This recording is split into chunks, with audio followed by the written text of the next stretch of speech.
Jadi Sobat Healthy, kemarin ceritanya tuh gue lagi santai-santai gitu kan di hari Sabtu. Oke. Gitu. Tiba-tiba ada yang mau pamer, dia kirim foto gitu, kata ceritanya dapat penghargaan gitu. Gokil. Tapi di foto itu penghargaannya itu kategorinya ditutupin gitu. Jadi gue curiga sih sebenarnya itu penghargaan orang yang di aku aja gitu. Sebenarnya emang gue numpang makan siang aja, jadi pinjam kan ada teman di situ menang, jadi gue pinjam lah. Numpang makan siang kan pegang-pegang gitu kan sebenarnya. Ngomong-ngomong, apa hubungannya sama topik kita hari ini maksud gue? Nggak ada, gue cuma aja. Jadi teman-teman. Oke, tapi buat sebenarnya gue pengen ngucapin selamat dulu nih Bu. Ternyata temen gue ini akhirnya gitu kan bisa gue akuin sebagai temen gitu. Ada sesuatu yang bisa gue akuin. Dia punya prestasi lah setidaknya gitu kan. Buat bocah yang waktu kelas 4 SD gue ketemu udah kecil, hitam, bulet gitu kan, hidup lagi gitu kan. Ternyata sekarang tuh bisa menang penghargaan. Tapi sampai sekarang gue kagak tahu Bu. Itu tentang apa sih maksudnya penghargaannya? Enggak, sebenarnya gue juga nggak tahu sih tentang apa. Ya udahlah diterima, ya udah ambil aja. kan, bener kan? Ngeklaim penghargaan orang nih. By the way, daripada kita bahas penghargaan itu, sebetulnya gue pengen bahas soal. Jadi Adrian ini seperti biasa teman-teman, kita tahu ya setiap kali bikin topik, dia ini selalu mematikan usaha orang lain. Dulu sempat mematikan usaha makanan siap saji. Terus dia mematikan usaha tukang pijat. Mematikan usaha tukang bekam. Kali ini dia ingin mematikan usaha pedagang sop-sop dan soto pinggir jalan. Maksud gue gini loh, kita boleh edukasi orang, tapi jangan lu matiin usaha orang. Lu keterlaluan kan bisa dong yang ngasih edukasi nggak matiin usaha orang. Jadi kemarin gue kirim Adrian video soal salah satu menu makanan yang kita semua tahu makanan itu mengandung kolesterol, soto jeroan, something gitu ya, banyak jeroan, sop-sop penuh santan segala macam. Tapi di dalam menunya ada dikasih nanas gitu atau buah-buah lain lah, gue pernah dengar juga. Dia bilang itu bisa menghilangkan kolesterol. Terus Adrian bilang, udah kita bahas ini deh, nggak bener nih gitu. Jadi dia pengen mematikan semua usaha pedagang jeroan di luar sana. Maksud gua, lu kan bisa dong edukasi tapi nggak usah bunuh usaha orang. Lu mau kita disu sama semua pedagang jeroan maksud gua. Sorry tujuanku tuh bukan mematikan usaha orang. Minimal agak sepi dikit, jadi pas gue datang kagak ngantri gitu. Oh ya. jadi dia pengen menurunkan omset lu untuk supaya keuntungan dia sendiri lebih parah juga sebenarnya. Jadi keterlaluan loh sebenarnya. Tapi kalau dari situ Yan, karena banyak gue ketemu banyak food vlogger yang bahas ini makanan ini gitu ya, dan ada beberapa menu yang dianggap ini makanan yang nggak ada kolesterol karena kita pakai ramuan rahasia dan segala macam. Bener nggak Yan maksud gue? Apakah ada sayur atau buah yang bisa menyerap kolesterol tanda kutip sehingga nggak ada kolesterol gitu? Oke, Bud. Jadi sebenarnya gini Bud, kalau kita bilang makanan itu jadi gini, nggak ada bahan makanan yang kalau ditambahkan itu dia bisa menghilangkan secara langsung kolesterolnya. Oke. Jadi kan klaimnya itu kan adalah tongseng anti kolesterol kalau nggak salah ya, yang gue lihat itu ya, tongseng anti kolesterol. Kenapa gitu? Karena tongsengnya menggunakan bumbu racikan A, B gitu, dan terakhir dia menambahkan nanas gitu. Nah, salah satu mitos atau fakta yang beredar di masyarakat adalah buah nanas itu bisa menurunkan kolesterol. Nah, jadi harapannya mungkin pas tongsengnya ditambah nanas, jadi kolesterol di tongsengnya hilang, mungkin gitu ya. Iya, bisa juga. Oke. Nah, sebenarnya memang ada penelitian ya Bud yang mengatakan bahwa nanas itu kandungan di dalam nanas itu bisa digunakan untuk menurunkan kolesterol di dalam darah. Oke, berarti penelitian ada ya? Jadi bisa. Tapi memang kita nggak bisa pol-polan nih ngarepin cuma nanas doang kalau memang ternyata kolesterol lu udah tinggi gitu. Kan seperti waktu itu kita udah bahas nih, prinsip pengobatan kolesterol yang pertama itu adalah lu kurangin makanan yang goreng-goreng, berminyak gitu. Nah, jangan mengharapkan oke, karena gue makan nanas jadi gue bebas nih makan yang lainnya. Gorengan gue tabrak semua yang berminyak-minyak oke, nggak masalah karena itu kesukaan gue makan. Yang penting gue makan nanas gitu. Iya. Nah, itu sesuatu anggapan yang salah sebenarnya gitu. Nah, tapi bukan berarti nggak boleh makan juga gitu. Jadi dengan porsi yang secukupnya, pola makan, pola diet itu agak dijaga. Nah, lu tambahkan nanas, ini anggap aja sebagai suatu dalam tanda kutip suplemen. Jadi untuk membantu menurunkan kadar kolesterol lu. Nah, nanti dilihat dengan lu mengurangi gorengan, mengurangi yang berminyak-minyak semua, ada mungkin tambahan asupan nanasnya juga. Nah, pada pengecekan selanjutnya dilihat kolesterolnya turun atau enggak gitu. Nah, kalau untuk konsep makanan itu sendiri, ya gue bisa bilang mungkin ya kalau misal untuk makanan itu sebenarnya sih nggak bermasalah juga ya. Lu mau makan ya boleh silakan gitu, cuman ya jangan tiap hari karena itu kan nggak apa-apa, yang terusin aja, orang potong itu doang. Oke. Ya monggo silakan kalau misalnya mau dimakan, tapi ya jangan tiap hari gitu. Tetap membutuhkan gizi yang berimbang. Lu kebayang nggak kalau misalnya tiap hari makan nanas gitu, tapi asupan kolesterolnya tiap hari juga dimakan juga, ya takor gitu, nggak akan turun jadinya gitu. Gini, ini yang gua nggak suka sebetulnya, karena selain dia menyerang tukang soto jeroan, dia juga nyerang tukang gorengan gitu. Maksud gua, lu kan ngerti ya, tukang gorengan kan nggak ada salahnya sama kita, dia kan jualnya secara halal. Jangan dong disebut-sebut dong tukang gorengan. Maksud gua, lu punya hati sedikit dong. Gua nih bingung teman-teman, gimana ya cara ngajarin aja untuk jadi dokter tuh wise gitu, nggak menyerang orang lain, nggak menghakimi pedagang-pedagang lain gitu. Lu bisa nggak, maksud gue, lu kasih tahu gitu loh, yang netral gitu loh. Ntar kita diisu dengan gorengan Indonesia gimana? Capek gue teman-teman gini rekaman. Speechless gue begini. Tenang, diisu sama tukang gorengan, tapi kita didukung tukang nanas kali ini. Oh iya. Ya, tapi gini, gua tanya sama lu. Sepengetahuan lu, nggak ada ya satu makanan pun yang bisa mengurangi kolesterol secara signifikan.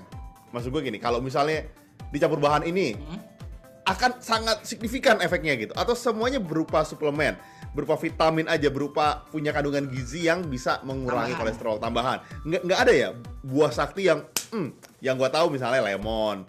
Dulu gue juga makan lemon, gue denger di vlog YouTube sih, kayaknya salah gue juga. Dia ngomong gini, orang Arab setelah makan domba itu dia langsung mencucurkan lemon di itu dia, jadi dia anti kolesterol. Gue mencobanya, gue sempat kebiasaan tuh ya, tiap pagi lemon madu, nggak makan apa, bener-bener lemon sama madu. Lemon doang juga pernah, karena berasumsi gitu. Sepet, Bud. Kejawab sekarang. Gue bingung gitu loh, kenapa gitu tadi. Enggak, tapi gue serius, maksud gue beneran nggak ada ya? Atau ada sebenarnya buah yang mahal, yang khasiatnya beda banget, yang punya efek yang signifikan? Ada nggak? Pernah dengar nggak lo? Gini, tapi sebelum jawab, kalau emang otak lu nggak nyampe ya nggak apa-apa. Kalau emang lu nggak riset, lu nggak tahu ya bilang aja. Soalnya menurut gue nggak tahu, gue nggak apa-apa, gue memahami kok maksud gue. Ya Bud, jadi gini Bud sebenarnya. Kalau misalnya kita bicara di dalam buah atau di dalam sayuran atau di dalam bahan makanan apapun, itu kan sifatnya kandungan ya. Kandungan itu adalah sesuatu yang nggak bisa kita ukur. Nanas aja jenisnya banyak, ada nanas madu, ada nanas yang lebih gede, maksudnya ya, gue juga nggak terlalu tahu jenis nanas gitu, tapi jenis nanas itu kan banyak kan, sehingga kandungan di tiap nanas itu kita agak susah nih untuk ngukurnya, gitu. Makanya itu kenapa kalau dari dunia medis itu kita jarang banget menganjurkan konsumsi suatu zat makanan sebagai pengobatan utama.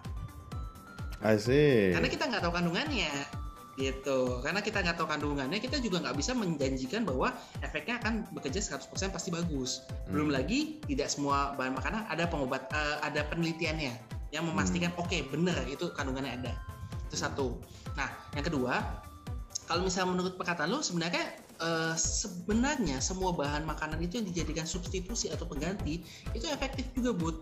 Contohnya misalnya gini, Bud ya. Seseorang nih mendengarkan, nanas bisa nurunin kolesterol. Oke, buah-buahan semua diganti nanas. Terus dia tahu juga nih kalau misalnya kolesterol tuh ternyata nggak boleh makan gorengan, nggak boleh makan daging yang terlalu berlemak, terlalu banyak. Oke, dia mulai kurangin. Jadi daging-daging yang berlemak itu dia mulai ganti ke dalam buah-buahan, ke dalam sayur-sayuran. Nah, otomatis penurunan kadar kolesterol dia akan lebih signifikan. Gitu. Jadi kita nggak bilang efek dari si nanas tuh bekerja sendirian. Kadang-kadang orang tuh tanpa disadarin ada efek-efek tambahan lainnya, itu yang bikin jadi snowball. Jadi makin bertambah bergulir, efeknya juga jadi makin kuat. Gitu. Tapi yang masih gue agak sedikit tekankan bahwa kalau misalnya kita perubahan gaya hidup atau lifestyle, dan juga suplemen-suplemen tambahan dalam tanda kutip ya, suplemen seperti nanas dan lain-lain sebagainya, itu biasanya akan cukup efektif pada orang yang di usia muda. Gitu. Pada saat seseorang di usianya semakin bertambah tua gitu, macam sebelah gue nih, yang sebelah sini makin tua, makin jelek, makin gak enak dilihat. Lu juga tambah tua, emang gue doang tambah tua. Lu pikir lu immortal, lu juga jadi tua ya. Nah, biasa sih cut off-nya itu di kepala 4, kepala 5. Nah, tubuh kita kan metabolisme juga berubah, semakin melambat. Sehingga ada kalanya kadang-kadang yang tadinya lu bisa cuma dengan menjaga makan, dengan makan makanan sayur-sayur dan buah-buahan yang tepat gitu. Kok makin kesini kok makin meningkat ya kolesterol gue gitu, apa gara-gara pola makan gue salah, dia makin takut lagi ngurangin gorengan, padahal nggak juga gitu.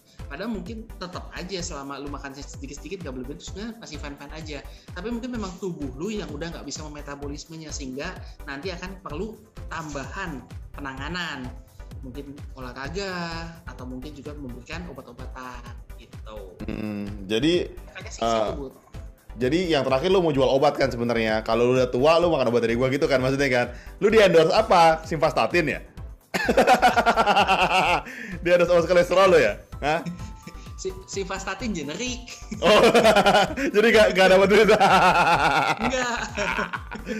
Jadi dari 3 topik tadi gua highlight yang pertama adalah Adrian ini knowledge-nya nggak jago-jago banget, jadi dia nggak riset kan, berarti rumah sakit dia juga nggak riset, dia nggak meneliti kandungan tiap nanas. Maksud gue gitu loh, sebagai seorang akademisi dan sebagai dokter harusnya meneliti setiap nanas madu, nanas ini, jadi lu bisa kasih data yang jelas sebenarnya. Gue makanya teman-teman kan gue bilang, gue sebenarnya kalau rekaman tuh ngerasa kurang valid sebenarnya ini dokter ini sebenarnya. Gimana ya maksud gue ya? Iya dong, bener kan? Lu kan nggak tahu. Sebenarnya data itu ada Bud, gitu. Cuma gue takut begitu gue paparin, rambut tuh ntar lagi kayak nanas. Karena stres ya. Stres. Jadi mendingan gue skip aja gitu kan. Kan nggak enak Bud, kalau misal muka lo yang udah nggak enak itu ditambah dengan jadi mungkin pusing juga. Aduh. Enggak, kita langsung close Bud. Thumbs down. Jadi gue highlight begini teman-teman. Tentu buah punya kandungan yang bisa membantu untuk mengurangi penyakit apapun ya, entah darah tinggi, kolesterol dan segala macamnya ya. Tapi itu nggak bergerak sendirian, dan itu gue setuju sama Adrian. Kadang-kadang kita tuh berpikir gini, misalnya ya, aduh, gue gulanya tinggi nih, gue makan beras merah deh. Tapi minuman manisnya dia nggak kurangin.